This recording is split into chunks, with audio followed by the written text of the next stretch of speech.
part of City's greatness is they're able to interchange players out. I would say part of Liverpool's problem might be is a lot of players just got run into the ground over the last few years. City have been able to look. They were missing Haaland on the weekend, this great striker, and they're still able to bop Liverpool 4-1. You know what I mean? So that credit to City. Credit to City. They're able to interchange, bench De Bruyne, but this, that, and the other, and still prevail. So that's when I say if Arsenal want to show what they're made of and get a deeper squad, you got to look at players like that to be your role players. I mean, we're doing that too. William Saliba didn't play. Rob Holding came in. Yeah, but what City is doing is unfair, bro. Like, it's unfair, but we're still top of the league, so it's not that unfair because we're still top of the league. So clearly, no, but I'm trying to tell Louis, like the luxury. Understand the luxury Pep Guardiola has in this league. No other manager has. His hold over management and what. Graham Potter. Whatever. Graham Potter. Look, trust me, Graham Potter didn't have so much control like Pep Guardiola has. I mean, when you've achieved as much as Pep Guardiola has in the game.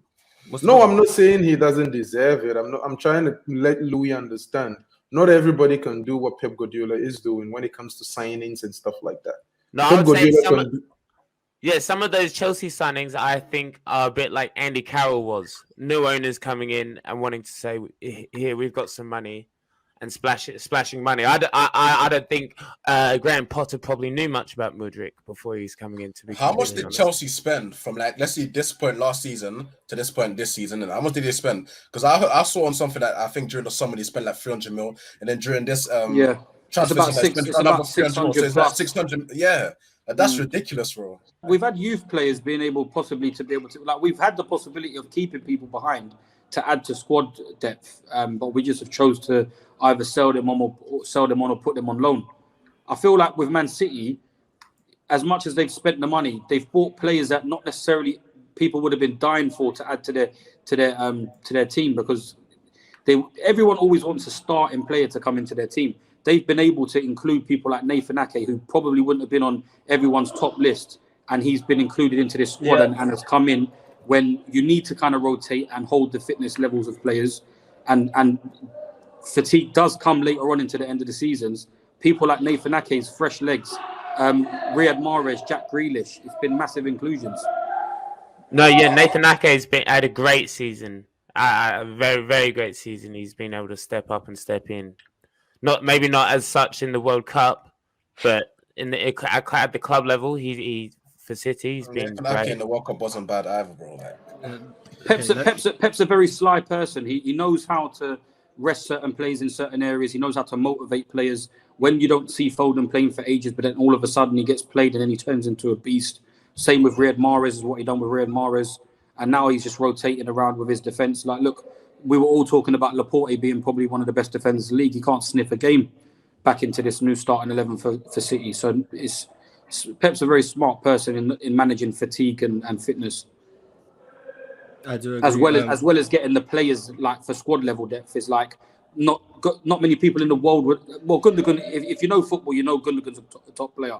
But to be able to get someone like him and being rotational and keeping people like Bernardo Silva happy to be rotational is immense. That's the main part. Yeah. That is crazy, bro. Manager. Crazy. Yeah, that's why he's one of the best of all time. I do agree. I got a super chat and then we got a draft to get into. Hi, Mars. What percentage do you give Chelsea upsetting Real Madrid? Hello, Daniel. And Chelsea have about a 10% chance of beating Real Madrid in the Champions League. If anyone disagrees, can you attest to that? 15. No, I really see that. I see that game very much 50-50. I've not been impressed with Real Madrid.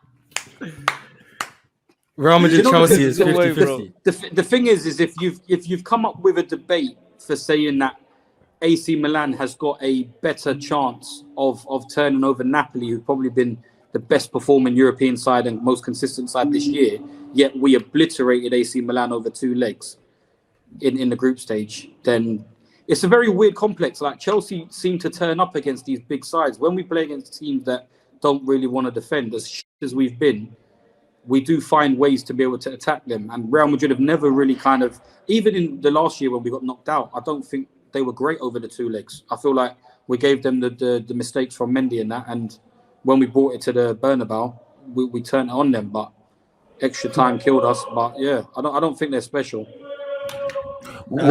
What chance did you give Liverpool when Liverpool faced Real Madrid? What, in this previous round? Yeah.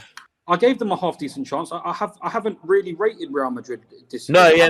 nor have we. I would say Yusuf's actually quite critical of Real Madrid, being a Real Madrid fan, but I will say this: Real Madrid do be showing up in the Champions League. Oh yeah, of course. And it's the month of Ramadan, guys. Ramadan. But we have probably Kareem been is the coming. closest team to actually, well, other than PSG putting them out, we've been the closest team to be putting them out. Well, we've put them out the previous year, and then we should have really put them out last year without the mistakes. But I mean, that's what Real yeah, Madrid do, we got they to win worry when they about don't Ramadan deserve. Benz, to be honest. Ramadan Benz, bro.